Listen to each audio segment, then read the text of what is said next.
नमस्कार दोस्तों, स्वागत है आपका आपके अपनी YouTube channel government job preparation पर।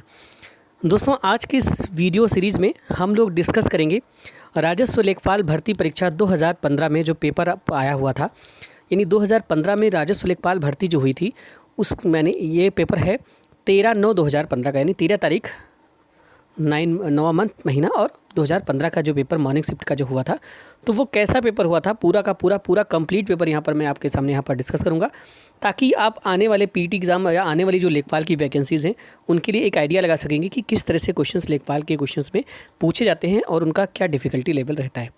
तो चलिए शुरू करते हैं आज का हमारा वीडियो सेशन। सबसे पहले इसमें आपका पोर्शन है हिंदी। देख लेते हैं हिंदी में किस तरह के क्वेश्चन यहाँ पर पूछे गए थे यूपी लेखपाल में। ठीक है, तो चलिए शुरू करते हैं। तो पहला है खिसियानी बिल्ली खंभा नोचे। इस मुहावरे का आपको सही अर्थ बताना है। तो अपनी शर्म छिपाने के लिए व्यर्थ झुंझलाना, ये इसका सही आंसर हो जाएगा। अपनी शर्म को छुपाने के लिए व्यर्थ में झुंझलाना। नेक्स्ट क्वेश्चन है काठ की हांडी बार बार नहीं चढ़ती। इसका आपको बताना है। तो ये हो जाएगा छल कपट का जो व्यवहार है वो हमेशा नहीं चलता। इस मुहावरे का अर्थ ये हो जाएगा। नेक्स्ट क्वेश्चन पे आते हैं। अगला क्वेश्चन है हमारा 3 और 4 में विलोम शब्द आपको चुनना है। तो कृष का विलोम शब्द आप जो चुनेंगे तो ये हो जाएगा हष्ट पुष्ट, यानी कि ऑप्शन नंबर बी यहाँ पर सही आंसर होता है।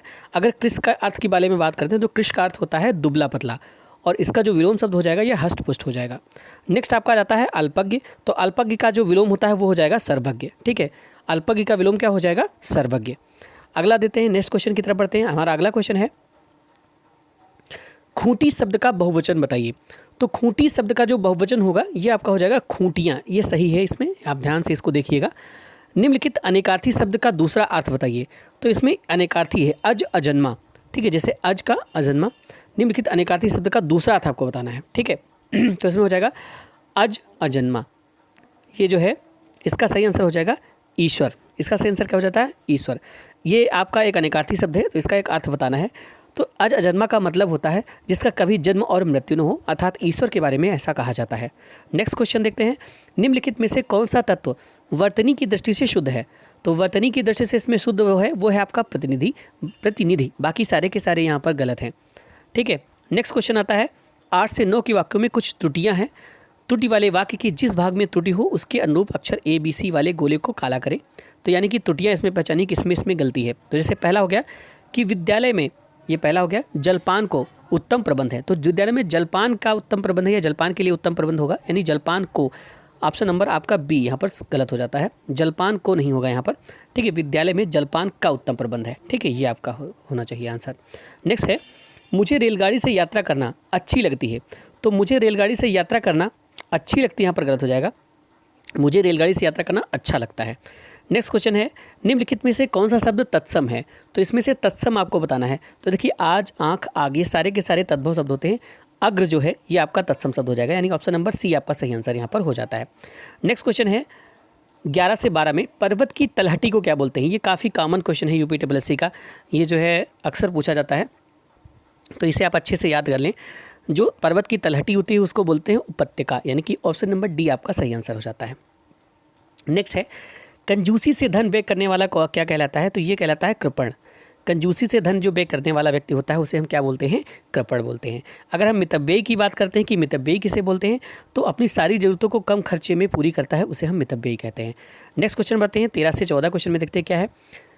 उसका हृदय इतना कोमल है कि मित्र तो क्या वह अपने शत्रु को भी चोट नहीं पहुंचा सकता, यानी यहाँ पर हो जाएगा अपने शत्रु को भी। ऑप्शन नंबर एक आपका सही आंसर ए हो जाएगा सही आंसर। नेक्स्ट है देश रक्षा के लिए प्रत्येक नागरिक को रहना चाहिए। तो प्रत्येक नागरिक को क्या रहना चाहिए? उद्यत रहना चाहिए, यानी हमेशा देश की रक्षा के लिए प्रत्येक नागरिक को तैयार रहना चाहिए, उद्यत तत्पर रहना चाहिए। ठीक है, नेक्स्ट क्वेश्चन है अरविंद शब्द का पर्यायवाची शब्द इसमें बताना है। तो अरविंद शब्द के अगर पर्यायवाची, अरविंद कमल का पर्यायवाची शब्द होता है, तो अरविंद शब्द का जो पर्यायवाची होगा वो होगा कमल, यानी कि ऑप्शन नंबर सी सही हो जाएगा। ठीक है, नेक्स्ट है निर्धन में कौन सी संधि है? तो निर्धन में आपको बताना है कौन सी संधि। तो निर्धन में होता है नि प्लस धन, यानी कि इसमें विसर्ग संधि होगा। ऑप्शन नंबर डी आपका सही आंसर यहाँ पर हो जाएगा। ठीक है,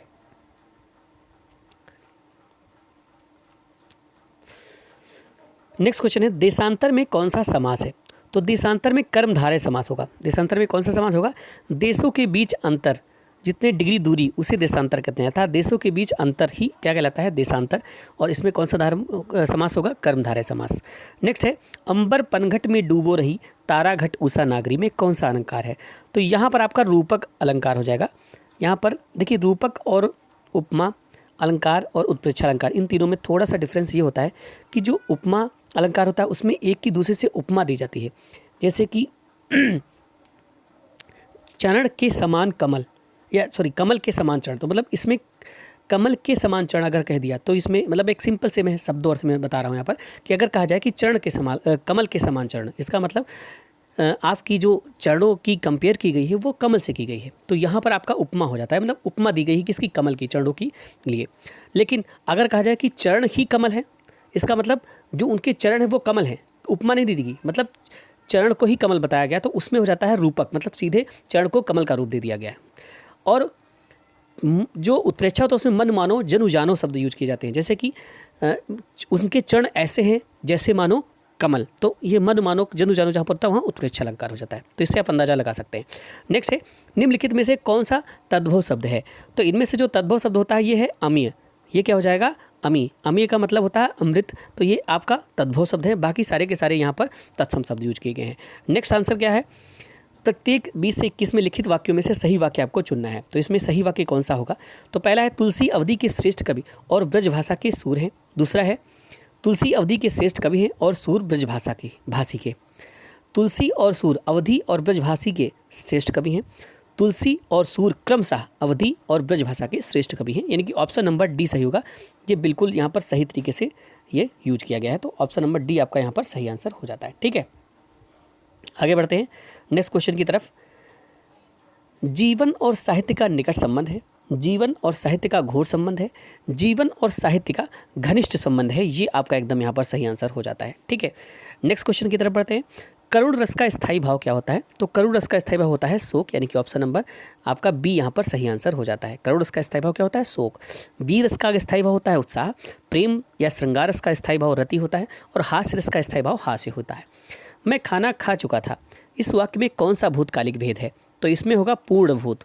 इसमें क्या होगा? पूर्ण भूत। मैं खाना खा चुका था यानी कि पूर्णता भूतकालिक शब्द यहाँ पर है।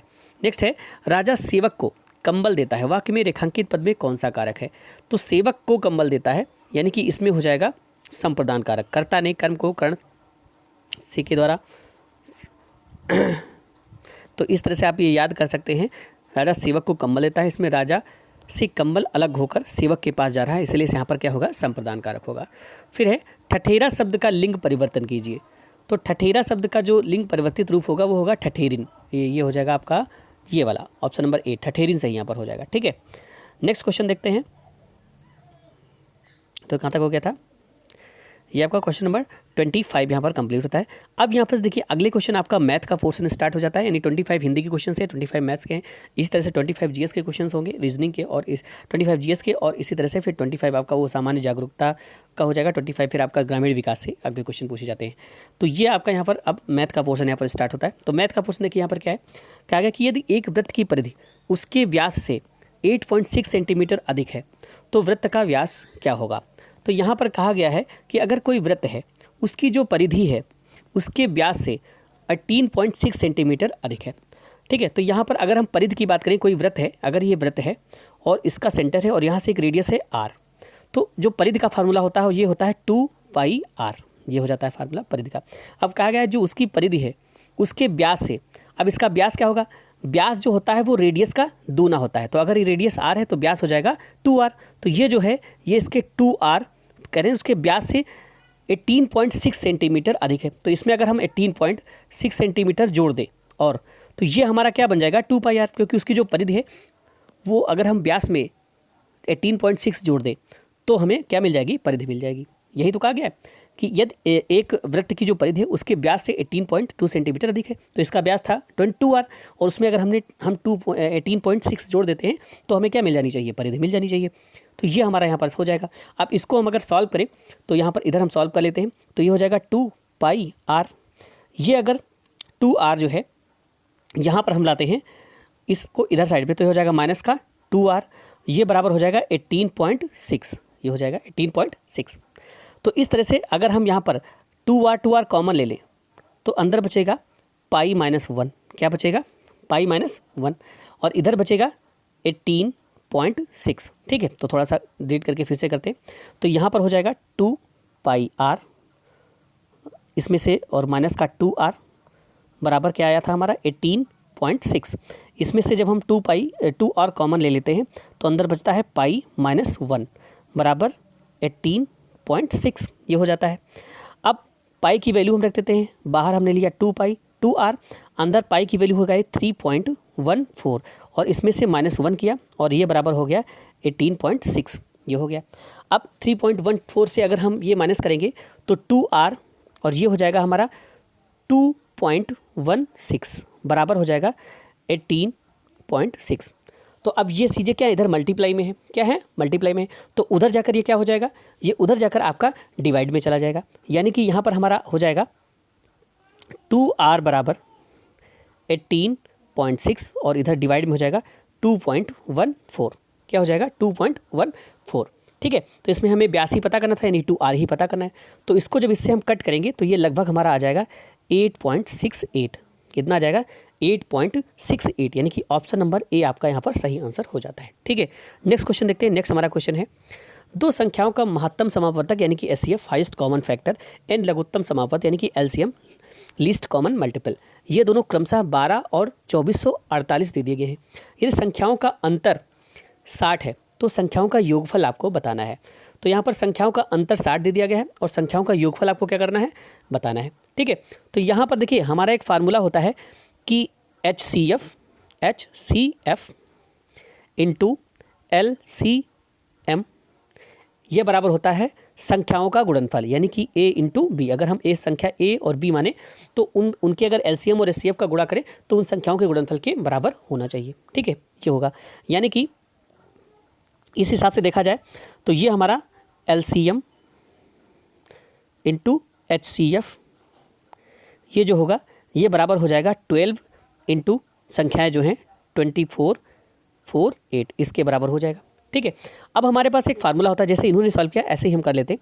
तो अब हमारे पास यहाँ पर एक फार्मूला होता है कि a प्लस b का होल ऑफ स्क्वायर ये बराबर होता है a square plus b square plus 2ab, ये फार्मूला होता है। ठीक है, तो इससे अगर हम, ये हमारा फार्मूला होता है। उसके बाद अगर हम यहाँ पर a माइनस बी का होल स्क्वायर का फार्मूला निकालें, a माइनस बी का होल ऑफ स्क्वायर, तो ये हो जाएगा a square plus b square minus का 2ab, ये हो जाएगा। ठीक है, अब यहाँ पर देखो क्या कहा गया, थोड़ा सा डिलीट कर लेते हैं इसको। तो अब यहाँ पर अगर हम करें, क्या करें कि यहाँ पर इन दोनों को हम क्या कर दें, ये हमारा पहला हमारा था, मतलब ये हमसे बताया गया, एक मिनट क्वेश्चन देख लेते हैं। पहले हमें बताया गया था यहाँ पर कि अंतर उनका 60 है, यानी कि a माइनस का b जो है इसकी वैल्यू कितनी है 60 है। ये हमें क्या बताई गई थी 60 दी है, इसकी वैल्यू कितनी दी है 60 दी है। तो हमें निकाली है a प्लस बी की वैल्यू, क्या निकाली है a प्लस बी की वैल्यू। तो अब यहाँ पर देखो a प्लस बी की वैल्यू निकालने के लिए हमें क्या करना पड़ेगा, a प्लस बी की वैल्यू निकालने के लिए हमको यहाँ पर a प्लस बी का होल ऑफ स्क्वायर जो होता है ये होता है a square plus b square plus 2ab, ये हो जाता है। ठीक है, ये हो जाता है a प्लस बी का होल ऑफ स्क्वायर।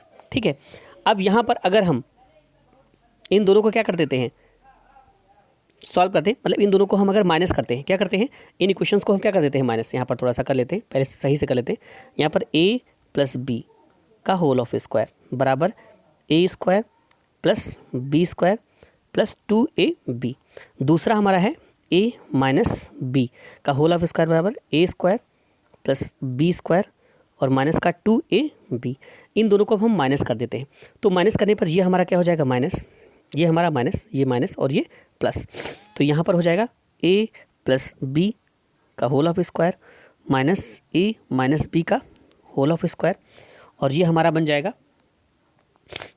ये हो जाएगा 4a इंटू बी। ये देखो ये भी प्लस हो जाएंगे, दोनों जुड़ जाएंगे, तो 4a इंटू बी ये हमारा यहाँ पर हो जाएगा। ठीक है, तो अब यहाँ पर क्या हो जाएगा, ये 4ab हो जाएगा, यानी हमारे पास आ गया यहाँ पर a, एक मिनट, a प्लस बी का whole of square minus a minus B का होल ऑफ स्क्वायर। अब a माइनस बी दिया गया है 60, तो हम 60 का होल ऑफ स्क्वायर ले लेते हैं, बराबर हो गया यहाँ पर ये जो है ये तो दोनों कट गए थे, यहाँ पर सिर्फ 4ab बचा हुआ था, तो 4 इंटू ए इंटू बी की वैल्यू क्या हो जाएगी, a इंटू बी, मासा गुड़े लासा, यानी कि 4 इंटू 12 इंटू 2448, इस तरह से हो जाएगा। ठीक है, अब यहाँ हम इसको सॉल्व करेंगे तो ये हो जाएगा a प्लस बी का होल ऑफ स्क्वायर बराबर, ये हम इसको जब सॉल्व करेंगे पूरा तो इसको पहले मल्टीप्लाई करना पड़ेगा तीनों, फिर उसमें से ये 60 का स्क्वायर यानी 3600 उसमें से माइनस करना पड़ेगा, तो ये हमारा आ जाएगा लगभग ये a प्लस बी बराबर आ जाएगा, यही रूट के अंदर ये वैल्यू 60 का होल स्क्वायर मतलब 360। ठीक है, और ये हो जाएगा हमारा ये चूँकि माइनस का था तो इधर जाके प्लस का हो चुका है, तो यानी 360 प्लस ये 4 इंटू 12 इंटू 2448। अब इसमें से इसको जब माइनस करेंगे, जब ये पूरा सॉल्व करेंगे तो हमारा 348 आ जाएगा, a प्लस बी कितना आ जाएगा 348, तो हमारा इस तरह से 348 हमारा ऑप्शन सही हो जाएगा। ठीक है, आगे बढ़ते हैं, नेक्स्ट हम क्वेश्चन करते हैं। नेक्स्ट हमारा जो क्वेश्चन है क्वेश्चन नंबर 28, इसमें देखिए कहा गया है, काफ़ी आसान सा क्वेश्चन है, एक स्कूटर और मोपेड के मूल्यों का अनुपात 9:5 है। यदि एक स्कूटर का मूल्य एक मोपेड के मूल्य से 4200 रुपये अधिक है तो मोपेड का मूल्य क्या होगा। तो इसमें देखिए स्कूटर और मोपेड इनके मूल्य के अनुपात कितना दिया गया है, 9:5। कितना दिया गया है, 9:5, यानी कि इससे हम क्या निकाल सकते हैं कि ये कहा गया कि जो एक स्कूटर का मूल्य और एक मोपेड के मूल्य से 4200 रुपये अधिक है, तो हम मान लेते हैं कि स्कूटर का मूल्य 9x हो गया और ये हो गया 5x। कितना हो गया, 5x।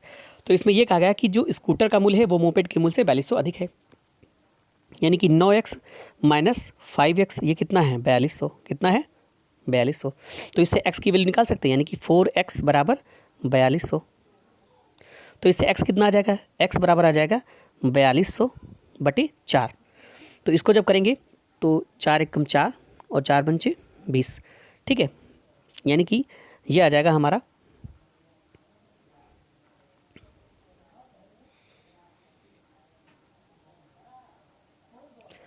1050, ये आ जाएगा। कितना आ जाएगा, 1050 ये आ जाएगा। तो x की वैल्यू आ गई। अब इसमें हमको क्या पूछा गया, तो मोपेड का मूल्य पूछा गया था, तो मोपेड का मूल्य हमारा था कितना, 5x, तो 5 इंटू 1050 यानी कि हो जाएगा ये 025 और ये 5 यानी 5250 रुपये आंसर हमारा हो जाएगा। तो आंसर क्या हो जाएगा हमारा यहाँ पर, ऑप्शन नंबर डी यानी कि 5250। आगे क्वेश्चन है, 3 संख्याओं का योगफल 392 है। 3 संख्याएं दी गई हैं और उनका योगफल कितना दिया गया है, 392। यदि पहली संख्या तथा दूसरी संख्या से अनुपात 2:3 है तथा दूसरी संख्या और तीसरी संख्या का अनुपात 5:8 है, तो यहाँ पर देखिए हम ऐसे इसको कर सकते हैं। देखिए पहला और दूसरा हम 3 संख्या में लेते हैं, ए बी और फिर बी और सी, ऐसे ले लेते हैं। तो ए बी का अनुपात कितना होगा, 2:3 और फिर बी अनुपात सी कितना है, 5:8। इस तरह से तो हम ऐसे लिख सकते हैं इसको, पहले ए अनुपात बी ये हो गया, उसके बाद बी अनुपात सी है 5:8, इस तरह से हमने कर लिया। अब देखो यहाँ पर ये चूँकि बी ये भी है और बी ये भी है, बी ए अनुपात बी है, ये बी अनुपात सी है नीचे वाला, तो इन दोनों बी को क्या होना चाहिए, बराबर होना चाहिए। तो इनको हमें क्या करना पड़ेगा, इक्वल करना पड़ेगा।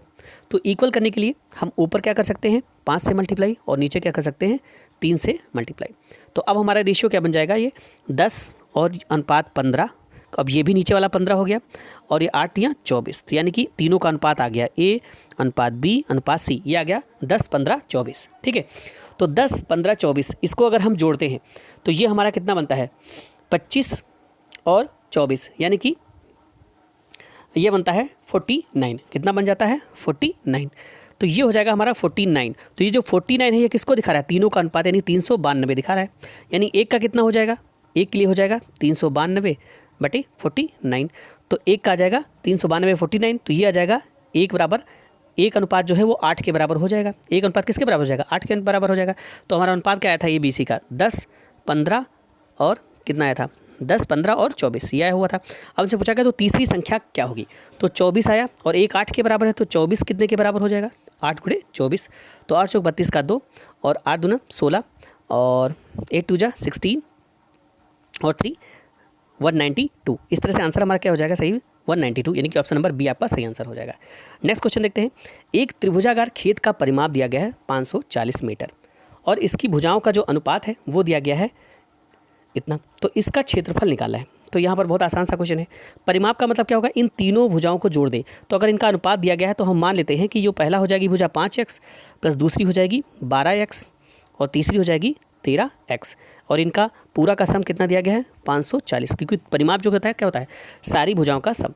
ठीक है, परिमाप क्या हो जाता है, त्रिभुज की तीनों भुजाओं का सम, वही हो जाता है परिमाप। तो इन तीनों भुजाओं का सम कितना हो गया 540। तो इसको 17 और ये 17 और इसको जब हम सॉल्व करते हैं तो कितना आ जाता है, ये 12 5 17 और 3 13 30 और ये 40, कितना हो जाता है 40। तो इस तरह से यहाँ पर क्या हो जाएगा कि 40x बराबर आ जाएगा 554। तो x बराबर क्या निकालेंगे, तो x बराबर आ जाएगा हमारा, x बराबर 540 और जो 40 इसके नीचे डिवाइड पे चला जाएगा, यानी कि ये हमारा कितना लगभग आ जाएगा, x की वैल्यू 1 मिनट 12 7 15 और 20, तो ये कितना आ जाएगा x हमारा,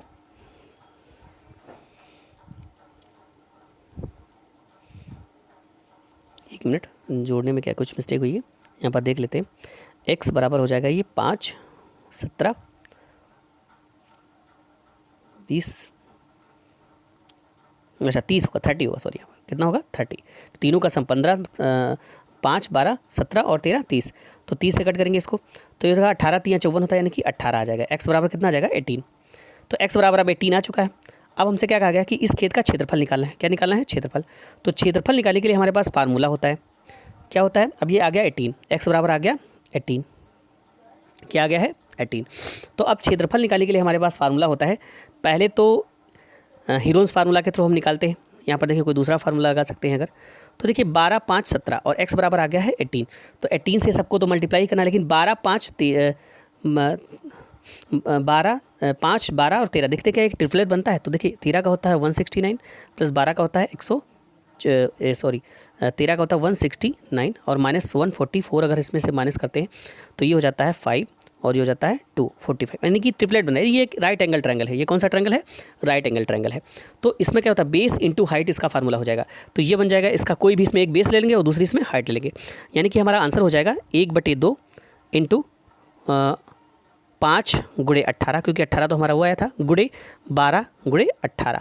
इस तरह से हम इसको सॉल्व करेंगे, तभी हमारा आंसर आ जाएगा। 2 से कट जाएगा तो ये 9 हो जाएगा, यानी कि ये हमारा आ जाएगा 9 बचे 45, 45 इंटू कितना 12 इंटू 18, और इसको जब हम सॉल्व करेंगे तो हमारा आंसर आ जाएगा यहाँ पर D 9720 वर्ग मीटर।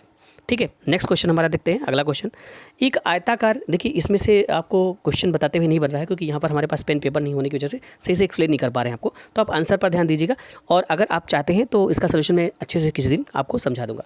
एक आयताकार मेज की ऊपरी सतह का परिमाप दिया गया है 28 मीटर और इसका क्षेत्रफल दिया गया है 48 मीटर स्क्वायर। मेज के कर्ण की लंबाई आपको ज्ञात करना है। तो बहुत ही आसान सा क्वेश्चन है ये। इसमें देखिए बना है, चित्र भी बना हुआ है कि एक आयताकार मेज है, तो एक आयताकार मेज हो गई। उसके बाद आयताकार मेज की ऊपरी सतह का जो परिमाप है ये दिया गया है 28 मीटर। तो इसका मतलब इसका परिमाप दे दिया गया, लंबाई और चौड़ाई इसकी दे दी गई। लंबाई 2 इंटू लंबाई इंटू चौड़ाई होता है, ये परिमाप हो जाता है। और इसका क्षेत्रफल दे दिया गया है 48 मीटर। क्या दे दिया गया है 48 मीटर। तो परिमाप इसमें दे दिया गया है 28 और क्षेत्रफल कितना हो जाएगा 48 मीटर स्क्वायर। तो इसको देखिए कैसे निकाल सकते हैं। तो इन्होंने क्या किया है, देखो यहाँ पर इन्होंने ले लिया है कि एक चीज़ के अगर ऐसा है तो हम ऐसे लॉजिकली इसको सॉल्व कर सकते हैं। जैसे अगर एक हम 8 मान लें तो दूसरा 6 हो जाएगा, तो 8 छंग 48 भी होता है, यानी कि एरिया क्या होता है लंबाई गुणे चौड़ाई। तो अगर इसको हम लेंथ मान लें और इसको 6 को मान लेते हैं क्या चौड़ाई इसकी विड्थ मान लेते हैं, तो 8 छंग 48 यानी कि हमारा क्षेत्रफल 48 आ रहा है। इसका मतलब 8 और 6 हम ले सकते हैं। और ये हमारा अगर विकर्ण बन जाए तो ये 6 है तो ये हमारा 8 है, तो ये 8 हो जाएगा, ये 6, यानी कि इसका आधा कितना होता है 3 और ये हो जाता है 5। ठीक है, तो ये 4 हो जाता है, तो ये हो जाता है 5 और ये सबका दूना चला है, तो यानी 5 दूना 10 हो जाएगा। यानी कि आंसर हमारा यहाँ पर क्या निकला, मेज के कर्ण की लंबाई 10 हो जाएगी। क्या हो जाएगी 10। ऑप्शन नंबर सी सही आंसर हो जाएगा। ठीक है, नेक्स्ट क्वेश्चन देखते हैं। ये बहुत बड़ा इसमें समझाएगा, बहुत ही छोटा सा सोल्यूशन है इसका। फिर उसके बाद यहाँ पर नेक्स्ट क्वेश्चन है एक त्रिभुज का परिमाप। अब देखिए दोस्तों यहाँ पर मैं समझा नहीं पाऊंगा क्योंकि उससे आप समझ भी नहीं पाएंगे, तो मैं आपको आंसर बता देता हूँ, देख लेते हैं आप और आप सॉल्व करिएगा। अगर आप चाहेंगे तो मैं इसका सोल्यूशन किसी एक वीडियो में डेडिकेटेड वीडियो बनाकर आपको दे दूंगा। एक त्रिभुज का परिमाप दिया गया 30 सेंटीमीटर और इसका क्षेत्रफल 30 सेंटीमीटर स्क्वायर है। ये त्रिभुज की सबसे बड़ी भुजा की लंबाई 13 सेंटीमीटर है, तो त्रिभुज की सबसे छोटी भुजा की लंबाई क्या होगी। तो यहाँ पर आंसर आपका ए हो जाएगा, ऑप्शन नंबर ए। आप सॉल्व करिएगा, अगर नहीं आता है तो आप कमेंट में बताइएगा, मैं आपको जरूर उसके सोल्यूशन प्रोवाइड करूँगा। नेक्स्ट क्वेश्चन है एक पहिए की त्रिज्या 21 सेंटीमीटर है, 792 मीटर की दूरी तय करने में उसे कितने चक्कर लगाने होते हैं? तो ये भी बहुत आसान सा क्वेश्चन है, ऑप्शन नंबर बी आपका सही आंसर यहाँ पर हो जाएगा। ठीक है, नेक्स्ट क्वेश्चन की तरफ बढ़ते हैं। अगला हमारा क्वेश्चन है, किसी काम में एक पुरुष एक महिला से दुगना तेज है और एक महिला एक लड़के से दुगनी तेज है। यदि वे सभी अर्थात एक पुरुष एक महिला और एक लड़का मिलकर सभी कार्य को 4 दिनों में पूरा कर सकते हैं तो एक लड़का अकेले उसे कितने दिनों में पूरा कर लेगा? तो ये भी आसान सा क्वेश्चन है, ये रेशियो एंड प्रोपोर्शन का क्वेश्चन है, तो यहाँ पर ये भी हो जाएगा। ऑप्शन नंबर यहाँ पर दिया गया है ऑप्शन नंबर ए। तो इस तरह से ऑप्शन नंबर 28 आपका सही आंसर हो जाता है। 60 लीटर मिश्रण में अम्ल और पानी का अनुपात दिया गया है 2:1। इसमें कितना पानी और मिलाया जाए ताकि अम्ल और पानी का जो अनुपात है ये 1:2 हो जाए? तो ये भी बहुत आसान सा क्वेश्चन है, ऑप्शन नंबर आपका ए इसमें सही हो जाएगा। ठीक है, उसके बाद नेक्स्ट क्वेश्चन की तरफ बढ़ते हैं। एक त्रिभुज है ABC, इसमें ए 90 डिग्री है और एक साइड ए जो दिया गया है वो 25 है, दूसरा साइड 7 सेंटीमीटर है, तो 10B का मान निकालना है। तो ये भी बहुत आसान सा है, ट्रायंगल का क्वेश्चन है और क्या बोलते हैं उसको, ट्रिग्नोमेट्री का क्वेश्चन है, बहुत आसान सा क्वेश्चन है, ये भी आपका सही हो जाएगा। आप लोग को कहेंगे तो सॉल्यूशंस का मैं बाद में प्रोवाइड कर दूंगा, फिलहाल मैं आंसर आपको बता देता हूँ, आंसर आप देख भी सकते हैं, ऑप्शन नंबर डी यहाँ पर सही आंसर हो जाता है। नेक्स्ट क्वेश्चन है, यदि किसी धनराशि पर 1 पैसा प्रति रुपया प्रति माह हो तो वार्षिक ब्याज दर का प्रतिशत क्या होगा? तो इसमें परसेंटेज का क्वेश्चन है, इसको सॉल्व करेंगे फार्मूले से डायरेक्ट, तो ये हो जाएगा आपका आंसर नंबर बी, आपका यहाँ पर सही आंसर हो जाएगा। ठीक है, नेक्स्ट क्वेश्चन है, 50 प्रेक्षणों के एक समूह का मानक विचलन 8 है, यदि प्रत्येक प्रेक्षण को 2 से गुणा किया जाए तो मानक विचलन क्या होगा? तो ये मानक विचलन का क्वेश्चन है, ये भी आसान सा क्वेश्चन है, बहुत ही आसान होता है ये, तो ये आंसर आपका इसमें 16 हो जाएगा। नेक्स्ट क्वेश्चन है, x के किस मान के लिए निम्नलिखित आंकड़ों का बहुलक 27 होगा? तो इसमें x का कौन सा मान रखेंगे कि उसका बहुलक 27 होना चाहिए? तो जो सबसे अधिक बार आए उसे हम क्या बोल देते हैं? बहुलक। तो इसमें अगर x की वैल्यू 27 रख दे तो 27 सबसे अधिक बार आ जाएगा, यानी कि बहुलक हमारा बी ऑप्शन सही यहाँ पर हो जाएगा। ठीक है, फिर 1, 6, 8, 3, 2 के माध्य और माध्यिका का योगफल क्या होगा? तो इसका पहले माध्य निकालना पड़ेगा और फिर इसकी माध्यिका निकालनी पड़ेगी। तो माध्य का मतलब होता है मीन, यानी कि सारी संख्या को जोड़कर जितने नंबर साफ संख्याएं हैं उनसे उसको भाग कर दें तो माध्य आ जाता है। और माध्यिका के लिए मतलब उनके बीच की संख्या, तो पहले उसको आरोही या अवरोही क्रम में यानी कि असेंडिंग या डिसेंडिंग आर्डर में रखेंगे, फिर उसके बीच की जो संख्या होगी वो हमारी माध्यिका बन जाएगी। तो इसका दोनों का सम कितना हो जाएगा? 7। यहाँ पर ऐसे हम आराम से निकाल सकते हैं। नेक्स्ट हमारा है, एक व्यक्ति अपनी यात्रा 2/11 भाग ट्रेन द्वारा, 17/22 भाग कार द्वारा, शेष 1 किलोमीटर पैदल चलता है, तो वह कितनी दूरी तय करता है? तो बहुत ही आसान सा ये भी क्वेश्चन है, इसका आंसर हो जाएगा आपका 22 kilometre, option number D. Next question की तरफ बढ़ते हैं। नेक्स्ट हमारा क्वेश्चन है, वर्गीकृत आंकड़ों का माध्य अविकलित करते समय हम मानते हैं कि बारंबारताएं क्या होती हैं? वर्गों के वर्ग अंकों पर केंद्रित हैं, यानी कि ऑप्शन नंबर डी आपका सही आंसर यहाँ पर हो जाता है। नेक्स्ट है, 330.25 के वर्गमूल से कौन सा सबसे छोटा भिन्न घटाया जाए जिससे प्राप्त परिणाम एक पूर्ण संख्या आ जाए? तो इसमें कौन से सबसे छोटा भिन्न इसमें से घटाया जाए जिससे प्राप्त संख्या क्या आ जाए? एक पूर्ण संख्या आ जाए। तो यहाँ पर क्या हो जाएगा? 0.5 अपूर्ण संख्या। तो ये आंसर आपका यहाँ पर हो जाएगा ऑप्शन नंबर डी, यानी कि इसमें से ये यहाँ पर क्या है आपका 1/2। इसमें कहा गया कि इसमें घटाया जाए कि, तो अगर 1/2 यानी कि 930, देखिए 900 और ये 30.25, यहाँ पर 900 में अगर हम 30.25 जोड़ते हैं तो 30.25 जोड़ने का मतलब 900 अपूर्ण संख्या है और 0.25 इसमें कहा गया कि, एक मिनट मैं बता दूँ, इसमें जो उन्होंने बताया है सोल्यूशन इसका, इन्होंने कहा कि 930.25 के वर्गमूल में कौन सा सबसे छोटा भिन्न घटाया जाए जिससे प्राप्त परिणाम एक पूर्ण संख्या आए। तो पूर्ण संख्या आने के लिए देखिए 0.5 यहाँ पर मिल रहा है, तो 0.5 को हम माइनस करेंगे तो 0.5 का मतलब 1/2 होता है। तो इस तरह से 1/2 आपको यहाँ पर माइनस करेंगे तो हमारा पूर्ण संख्या ये आ जाएगा। फिर 300 ग्राम की चीनी के विलय में 40% चीनी है, इसमें कितनी चीनी मिलाई जाए ताकि विलयन में चीनी 50% हो जाए? तो बहुत ही आसान सा है, अगर इसमें कितनी है 300 ग्राम चीनी, इसमें 40% चीनी है, यानी कि 120 ग्राम क्या है इसमें चीनी है। आप कहेंगे अतः विलय में अगर विलयन में 120 ग्राम चीनी में 180 ग्राम घोल, अतः विलयन में 120 ग्राम चीनी में 180 ग्राम घोल है, यानी कि 120 ग्राम चीनी है और उसमें 180 ग्राम, 300 में 120 ग्राम क्या है यहाँ पर चीनी है। तो 120 + x, अब इसमें कहा गया कि चीनी कितनी और मिलाई जाए ताकि विलयन में चीनी की मात्रा 50% हो जाए, यानी कि अगर चीनी में हम कुछ भी वाली की x वैल्यू मिला देते हैं तो 50% वो वैल्यू बन जानी चाहिए, यानी कि 50% का मतलब वो 180 के बराबर वो वैल्यू हमारी हो जानी चाहिए। तो इसका मतलब 60 ग्राम चीनी यहाँ पर मिलानी पड़ेगी। अगला क्वेश्चन है कि 45 किसी संख्या में 8% जोड़ने और 3% घटाने से प्राप्त संख्याओं के बीच का अंतर। तो 8% जोड़ना है और 30% उसमें घटाना है और उसको ऐसे कर देना सवाल, बहुत ही आसान सा क्वेश्चन है, इसका आंसर आपका हो जाएगा ऑप्शन नंबर ए। ठीक है, नेक्स्ट क्वेश्चन है 5:3/4, 4:4/5, 7:3/8 के योगफल में कौन सा भिन्न जोड़ा जाए ताकि परिणाम एक पूर्ण वर्ग बन जाए? तो इसमें आप बहुत आसान सा है, इसको जोड़ के चेक करके यहाँ पर देख पाएंगे और इससे आप आंसर अपना निकाल पाएंगे। नेक्स्ट क्वेश्चन है इसका मतलब आप देख लीजिएगा, इसमें से सोल्यूशन भी देख सकते हैं। अगर नहीं समझ में आता तो हमें बताइएगा कमेंट में, ज़रूर मैं इसका सोल्यूशन करवा दूंगा। ये कोई व्यक्ति 8 से 10 वस्तु खरीदता है और उन्हें 1.25 प्रति वस्तु की दर से बेचता है, उसका प्रतिशत लाभ क्या है? तो यहाँ पर बताया गया कि 8 रुपये में 10 वस्तु खरीदता है और उन्हें 1.25 प्रति वस्तु की दर से बेचता है। तो अगर 8 रुपये में 10 वस्तुएं खरीद रहा है, इसका मतलब पहले हम निकाल लेते हैं कि एक वस्तु का मूल्य कितना है। तो एक वस्तु का मूल्य कितना हो जाएगा? 8/10। 8 रुपये में 10 वस्तुएं खरीदता है, तो एक वस्तु का मूल्य कितना हो जाएगा? एक वस्तु का मूल्य 0.8 हो जाएगा। ठीक है, तो इस तरह से यहाँ पर एक वस्तु का मूल्य 0.8 हो जाएगा, सॉरी। तो यहाँ पर हो जाएगा 8/10 एक वस्तु का मूल्य, तो यानी 0.8, यानी 0.8 उसका CP है और 1.25 उसका SP है। तो इससे हम उसका प्रॉफिट निकाल सकते हैं, प्रॉफिट परसेंटेज। फिर उसके बाद बजट से पहले किसी कार की कीमत 30% बढ़ाई जाती है और बजट से फिर 10% घटाई जाती है। कार की कीमत में कुल प्रतिशत वृद्धि, यानी कि ये आपका डायरेक्ट फार्मूले से भी हो जाता है, x + y + XY/100। इससे भी डायरेक्ट आप इसको कर सकते हैं।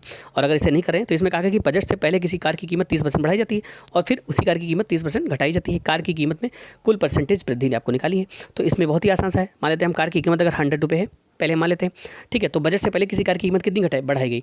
30% बढ़ाई गई, यानी कि वो कितनी हो गई? 130 हो गई पहले, यानी CP था 100, फिर उसके बाद अब कितना आ गया? 130। ठीक है, उसके बाद बजट में फिर उसकी 10% बढ़ा, फिर उसके बाद क्या है, और बजट में फिर 10% उसकी कीमत बढ़ा देगी। तो अब इसका 10% कितना हो जाएगा? 30, यानी इसमें 30 जोड़ेंगे तो 143 आ जाएगा। यानी कि पहले 100 था, अब टोटल कितना हो रहा है? 143। इसका मतलब हमारा कितना इंक्रीमेंट हुआ? 43% का इंक्रीमेंट हुआ। इसलिए आंसर नंबर बी आपका सही आंसर हो जाएगा। ठीक है, तो इस तरह से हम निकाल सकते हैं। फिर यदि 27 की पावर x बराबर 9/3 की पावर x, तो 1/x की पावर 4 का मान क्या होगा? तो इससे पहले हम x की वैल्यू निकाल लेते हैं, उसके बाद हम 1/x की पावर 4 निकालेंगे। तो 27 की पावर x है, यहाँ पर दिया गया है। तो यहाँ पर देखिए 3 की पावर कितना दिया गया है? ये x दिया गया है। तो अगर हम यहाँ पर इसको सॉल्व करते हैं तो ये हमारा हो जाएगा 27 को लिख सकते हैं 3 की पावर 3x इंटू x। क्या लिख सकते हैं? 20, क्योंकि इसमें पावर जो है 22, देखिए 3 इंटू 3 लिख सकते हैं। तो 23 की पावर 3 लिख सकते हैं। यहाँ पर ऐसे करेंगे इसको, 27 की पावर x, एक मिनट इसको करके दिखा देते हैं, आसान सा है। 27 की पावर x बराबर ये हो जाएगा 9, ये हो जाएगा आपका 9/3 की पावर x। तो ये 3 की पावर x इधर मल्टीप्लाई में ले जाएंगे, तो यहाँ पर लिख सकते हैं 20, देखिए 27 को लिखते हैं 3 इंटू 3, यानी कि 3 की पावर 3x हम लिख सकते हैं इसको, इंटू ये x इधर हो जाएगा 3 की पावर x, और ये बराबर हो जाएगा 9। और मल्टीप्लाई में पावर क्या होती है? ऐड हो जाती है। मल्टीप्लाई में पावर ऐड हो जाती है, तो 3x और ये पावर एक x 3 की, तो ये हो जाएगी 3 की पावर 4x। ठीक है, बराबर कितना हो गया? अब 9 यहाँ पर बचा, 9 को लिख सकते हैं 3 की पावर 2, तो इनका बेस सेम है। इसका मतलब 4x बराबर हमारा क्या हो जाएगा? 2। तो x बराबर आ जाएगा 1/2, यानी कि x की वैल्यू हमारी कितनी आ गई? 1/2। तो इस तरह से x की वैल्यू जो इसमें हम रख देंगे 1/x की पावर 4 है, यानी कि x की वैल्यू 1/2, यानी 1/2 की पावर 4। तो ये ऊपर चला जाएगा 2, तो 2 की पावर 4 यानी कि 16 आंसर हमारा सही हो जाएगा। ठीक है, तो इस तरह से आंसर हमारा आ जाएगा यहाँ पर। नेक्स्ट क्वेश्चन देखते हैं। इसके बाद नेक्स्ट हमारा 48 क्वेश्चन है, ये हो चुका है, ये भी हमने बता दिया है। उसके बाद इधर देख लेते हैं कौन सा बचा हुआ है। हाँ, 50 क्वेश्चन है। तो ये हमारा है, कोई धनराशि साधारण ब्याज पर 10 वर्षों में अपनी दुगनी हो जाती है तो ब्याज की दर ज्ञात करना है। तो अगर अपनी दुगनी हो जाती है तो आपको ब्याज, कोई भी साधारण राशि है 10 वर्षों में अपनी दुगनी हो जाती है तो ब्याज की दर आपको ज्ञात करना है। तो 10 वर्षों में अगर दुगनी हो जाती है तो ब्याज की दर आराम से हम ज्ञात कर सकते हैं, फार्मूला डायरेक्ट लगा के, यानी कि ऑप्शन नंबर आपका यहाँ पर क्या हो जाएगा? ऑप्शन नंबर ए 10% आपका इसमें सोल्यूशन आ जाएगा। अब हम आते हैं सामान्य जानकारी पर जो इससे पूछी गई थी। देखिए, केंद्र सरकार के विकास व्यय में शामिल नहीं है। केंद्र सरकार के विकास व्यय में क्या शामिल नहीं है? रक्षा व्यय।